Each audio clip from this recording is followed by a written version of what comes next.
was too good. Too good for Rob Cross there. Wanted the 25 to lead double 18, hits the bullseye, so he'll come back looking at 8. He's only 321 points clear of Ian White right now. That's ludicrous when you think about it. But he settled into this match very, very well. And it's looking like he's going to be comfortable with the situation tonight. Brilliant guide for a double 4 shot. And boy, did he use it. That's more like it, Rob. Well, first 2 games he played fantastic. He's just continuing on with that kind of form. Yeah, well, you say he played fantastically. It was a 104 average almost against Jan Dekker in round 2 as Ian White comes to the party. But it was 109 average against Mensur Suljevic this afternoon, and it could have been in the 110s, and Rob Cross looks in the mood to do something similar right now. 12 months ago, we were in Mülheim in Germany talking about Cross absolutely dominating the Challenge Tour. And we said, I wonder what he's going to bring to the Pro Tour next year, should he choose to come over. Well, we've got to say that we're a little surprised he's this good. Well, look, he won 3 Challenge Tour titles, coasted to the actual Challenge Tour Order of Merit spot, which got him his tour card. And I don't remember exactly what we were saying last year. I would imagine it would be things like, big step up. Got to find out what it's really like. Because you'll get Ian White chucking 180s, more than one in a leg at you. Things like that. Rob Cross doesn't care. 18s now. He's thinking clearly, which is great. 99. 19s first. Or 17s. 82 left. Okay, well. Robbie Prix 164. One way or another, Ian White leaves tops. He might not get a go at it, you know. Oh, he will. Back to the 18s. 92. Feels like to go 18s first on a lot of shots, only Rob Cross. A little bit unconventional, but effective sometimes. Getting ever so closer. Oh, and that second dart was very kind to him. It's 1-all. And Ian White looks like he's very relaxed tonight. And that's a good sign for him. Well, it's been mid-90s averages for Ian White so far this weekend. A win against Jermaine Watamena, 6-4. Some excellent finishing from the diamond in that. And then he beat Darryl Gurney in the deciding leg. And although it was a mid-90s average, the last leg from Ian White, 12 darter, was phenomenal. It was superb. One of the best legs of darts we've seen this weekend, given the context. And it was enough to take out the number 6 seed. But Rob Cross piles into the treble 20 again for his second maximum. I think Rob Cross is starting to enjoy this. And he's trying to spoil the party for Ian White, because this is Ian White's 99th match on the European Tour. He wants to get to the semi so he can play his century match. How many people have done that before, played 100 games on the European Tour, Paul? Well, if he was to get to the 100, that would be 10. There you go.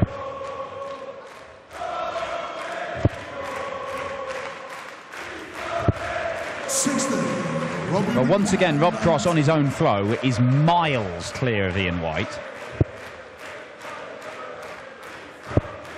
Double 6. 84. Well, it's a bit fiddly, leaving double 3.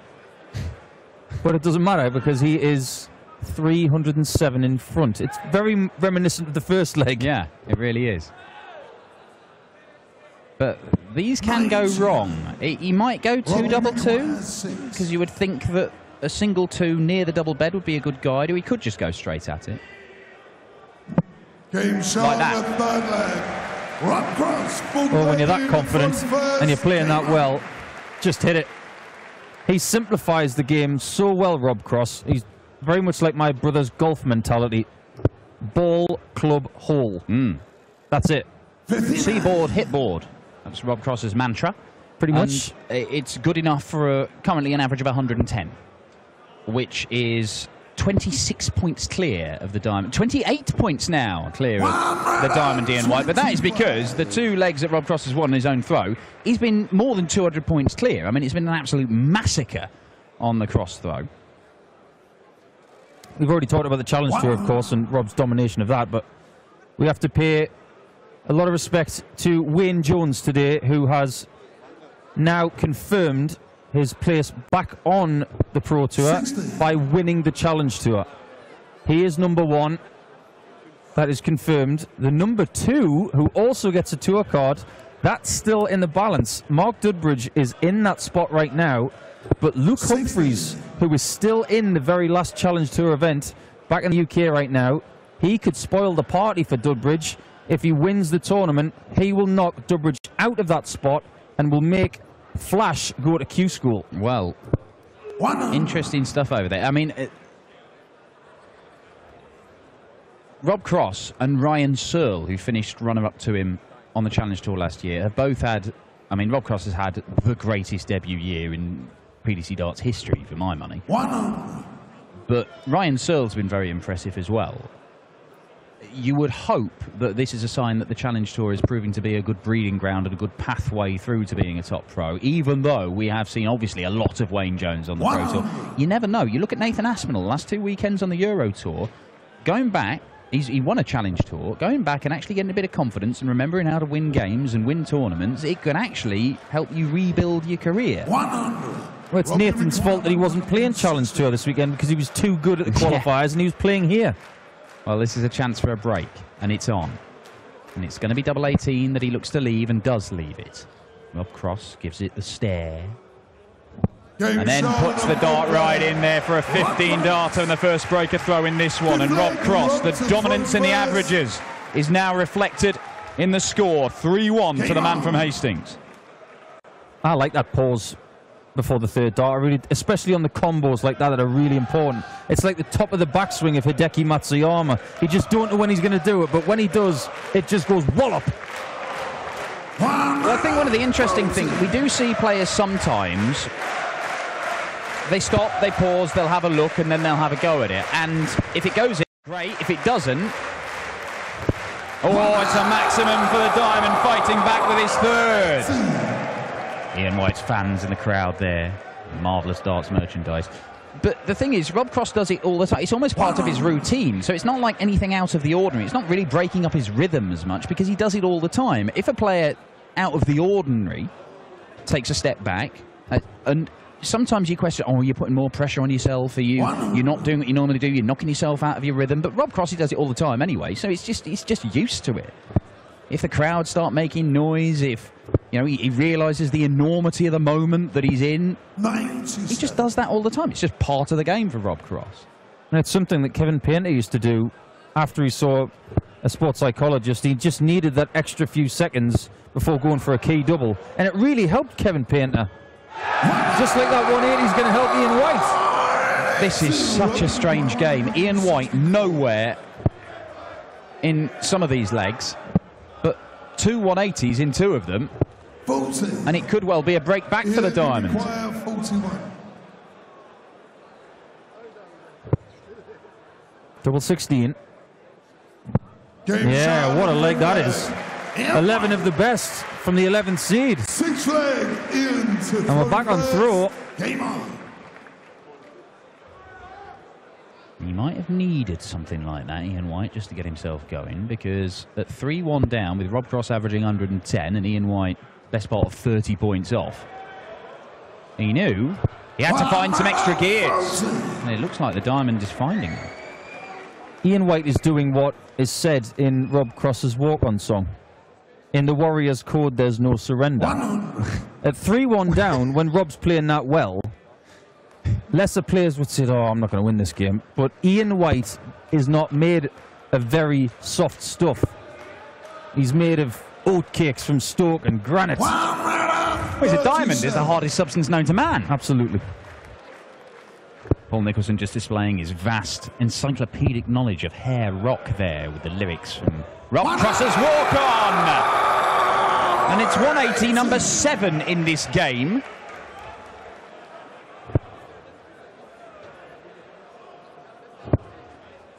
hit 4 maximums against Mensur Suljevic this afternoon, Rob Cross. Oh, he's getting a few darts going left, isn't he? He started off the very first visit this game, a couple in the 5s and 1 in the 7. He's had another visit to kick off a leg with darts in the 5. He's had 1 in the 7 there. It's just the odd darts. It could prove to be fatal, although that one's a loose one. Great recovery. 21. Well, the positive side of Rob Cross would say, well, there's the one. I've got to hit it sometime. It might as well be now. Ian White was looking at the 19s with his last dart in the last visit to leave a finish. Now, all he wants to do is leave a 2-darter. 100. He'd have preferred to have 42 left, but he'll take 82. He'll only get a shot at it if Rob Cross misses. He's thinking. He thought about treble 16, didn't he? And then he thought tops, and he's gone back to treble 16, and maybe the little indecision, 60. maybe it was a factor in him missing the treble. But Ian White leaves 82 a lot. You see Ian White 101, he'll always go 19 to try and leave 82 because he likes going for the bullseye here. 17 for tops. Tops it is. 42. Does not hold his throw with that visit. When he let that dart go, he thought that was in. You could tell from his face. Tops it is for Cross. Ooh. That's an intentional split. A nervous laugh. Readdresses. Double 10. No laughing matter for Ian White right now. He's broken again. 4-2 Cross. Sometimes you've just got to take the rough with the smooth, and that was not a great dart from Rob Cross, but the 3rd dart was perfect. I remember when John Lowe won the world title in 1987.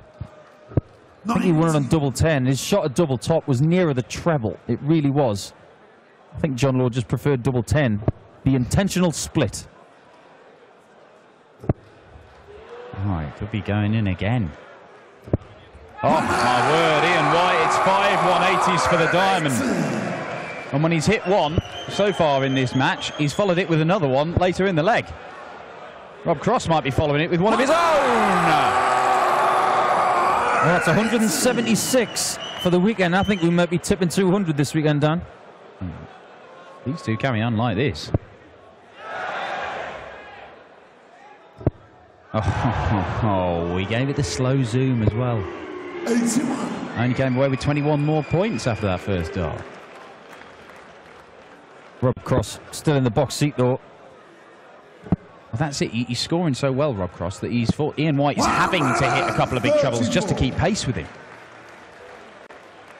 Well, when you're sitting on 2 darters after 9, you've got to make sure that you get at least 54 off that one, and it forces Ian White to do something ridiculous just to even get a shot. Yeah, and the pressure piled upon him was just told there, and he shakes his head. He doesn't give much away, usually, Ian White up on stage, but he knows that Rob Cross is all over him right now. Double 10 again. 84. A chance.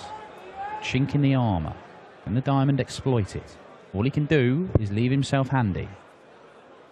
I don't know about you, Dan, but I'm seeing a little bit more emotion from Rob Cross tonight. A little bit less poker face stuff. A few smiles and a little bit of aggression as well at times.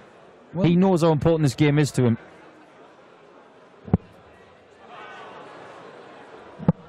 Double 1. The Madhouse to go within a leg of a semi-final spot on the Euro Tour for the first time in his career. It is 5-2 to Rob Cross. This is the 5th time he's made the quarterfinals on the Euro Tour. Every single time he has been knocked out at this stage. We've said this many times before, that you have to learn how to handle multiple big stage games in a day. It's not like playing Pro Tour. I know you play a lot of games on the Pro Tour. You play 7, even more than that in the UK Open qualifiers, if you're going to go all the way. But getting up on stage in front of thousands of people, the walk-ons, the lights, the pressure, the adrenaline, coming down off that and then having to rouse yourself and play your best darts later and again after that. It is not easy. It is a skill. It's something you need to learn. And Rob Cross, we may be watching this man evolve right now. We have been all year. But we may be seeing the latest addition to his arsenal. It's another ton-plus average from Rob Cross this weekend. You're absolutely right, Dan. The break in between the last 16 of the quarterfinals is the hardest thing about winning these events, in my opinion. Aside from having to beat these great players, but Rob Cross seems to be warming to the routine. It's one of the reasons why Michael van Gerwen and Peter Wright have won so many of these, because they're used to it. Yeah. Success begets success. And Rob Cross has had a huge amount of success so far in his very young PDC career. And if he can take out 130 here, he will reach another milestone, a first ever semi-final on the European Tour. It is on. It is on double five. And there it is, a 12-darter. And once again, Rob Cross produces excellent. It's 106 average almost, to go with his 109 from earlier, almost 104 in round 2. This is elite level stuff from the man currently ranked 40th in the world, but he is going higher and higher. This boy is going places. Ian White, more disappointment in the quarterfinals on the Euro Tour for the Diamond. But some decent stuff from the man from Stoke this weekend. Not enough to stop voltage, though. Benito van der Pas and Vincent van der Voort on the way in a few moments in an all-Dutch encounter for the right to face Rob Cross in the semi-finals. And whoever comes through that may have to play their best game of the weekend if they are to stop the 26-year-old from Hastings making his first Euro Tour final. First semi-final on the European Tour, is that right? Miracle. The new darts now, they're settling in and I'm getting better, so I feel a lot more comfortable with them where the other ones were slipping. So that's all I can put it down to, really. Is it really the only fact? The next average over 100, 105. I mean, you had 104, 109 and 105 now. Yeah, don't get me wrong, I'm improving, I'm getting more of my practice game out. But yeah, them darts obviously being all the same weight, because before there was 3 grams between top and bottom on them, and I think that obviously plays a factor. But at the minute I feel comfortable and it's good going forward. When you say I'm improving, where are these little things? Where can you still improve? Yeah, I practice a lot better than what I play, in fairness, but being on the stage, it's a lot harder to bring that game out. And maybe just the 7 or 8 months what I've been doing it, I think obviously you get more experience. That's definitely helped, and now I've changed. I started to believe in them and all them darts. So. Wir zusammen. Ein 104er Average, ein 100.